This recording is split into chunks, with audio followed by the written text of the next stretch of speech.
Comment ça va mon con? T'es cassé un truc avec ta mère.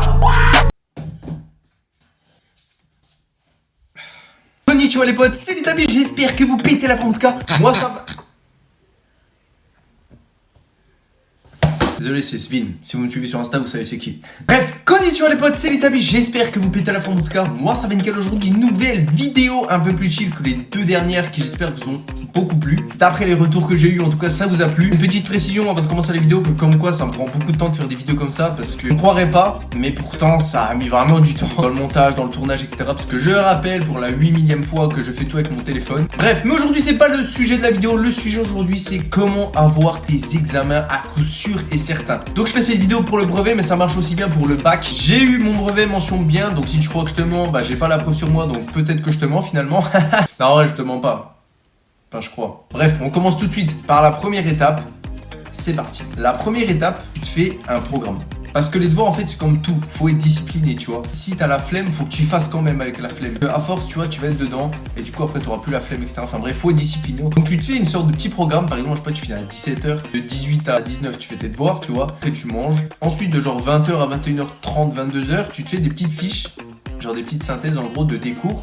Des trucs les plus importants à retenir en gros. Parce que tu vois, sur cette feuille, en général, il y a ça qui est important à retenir. Donc ça, du coup, tu le fais sur toutes les matières, tu vois. Et une fois que tu auras fait ces petites feuilles de synthèse, ça nous fait passer tout de suite à l'étape 2.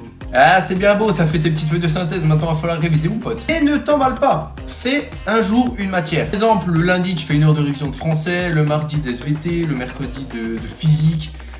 Jeudi d'histoire, etc. T'as compris quoi. En gros, tu fais un jour une matière pour pas t'emmêler trop les pinceaux, tu vois. Parce que si tu fais un jour et genre 8 matières d'un coup, tu vas t'emmêler à force, c'est logique, tu vois. À la place de tes heures, tu faisais tes synthèses, vu qu'elles sont finies. Tu mets la révision. Voilà, vu que tes synthèses elles sont finies, donc maintenant tu révises pendant 2 heures tranquille le soir avant de dormir. Et même ce que tu peux faire aussi, c'est le matin, en te réveillant, tu sais, tu te réveilles comme ça, tu regardes un coup, tranquille et tout tes cours pendant même 10 minutes, tu vois, histoire que ça rentre un peu dans ton crâne, etc. La troisième étape, c'est ton environnement. Essaye de te poser dans ta chambre, dans un endroit vraiment calme où il y a zéro bruit, vraiment où tes parents ne parlent pas, où tes parents ils viennent pas, où t'es tout seul. Alors je sais pas si t'es en cours, tu vas en études tout seul, s'il y a des gens, tu vas dans les escaliers, je sais pas où, tu trouves un coin tout seul. Et après, si t'as besoin de quelque chose pour te concentrer, tu peux mettre de la musique. Je sais que personnellement, j'aime beaucoup avoir de la musique. Genre en fait la musique, je sais pas, elle me fait partir ailleurs et tout, je suis à fond dans mes cours, je me mets à fond dedans et tout. Après ça c'est ma part, donc si pour toi c'est la même que moi, bah fais ça. Et si c'est pas pareil, bah mets-toi dans un endroit calme, comme je t'ai dit. Il y aura forcément un endroit calme. Voilà, tu peux pas ne pas trouver d'endroit calme. Quatrième étape, si tout ça ne marche pas, t'as des sites internet pour réviser. T'as même des vidéos, les trucs en mode de c'est pas sorcier, du prof de maths là que tout le monde s'est tapé au moins une fois. Oui, ce mec là avec ses lunettes pas ouf, mais qui explique vraiment bien, qui nous a sauvé un nombre incalculable de fois. Ou alors aussi avec vos parents. N'hésitez pas à demander à vos parents de vous interroger. N'hésitez pas aussi à vos amis de vous demander de réviser. Voilà, vous lui dites là cette fois on révise sérieux, tu vois, pas de le pain c'est vraiment délicieux. Faut que j'arrête les blagues, en tout cas. Enfin bref, en tout cas, trouve une personne pour faire tes devoirs avec toi.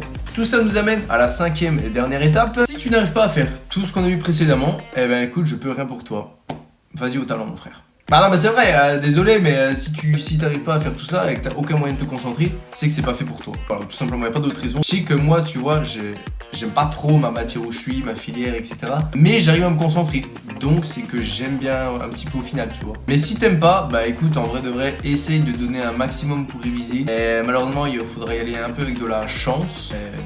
Faut pas faire ça, même si j'ai passé mon brevet avec de la chance et que je m'en souviens. Enfin bref, les amis, c'était vraiment une petite vidéo de chill, pas très longue, etc. J'espère que je vous ai bien expliqué. N'hésitez pas à dire aussi dans les commentaires si vous avez des idées que j'ai pas dit, que vous utilisez pour vous concentrer, etc. Comme ça pourra peut-être en aider certains. Moi, je vous dis à dans 2 semaines pour une nouvelle vidéo. Sayonara.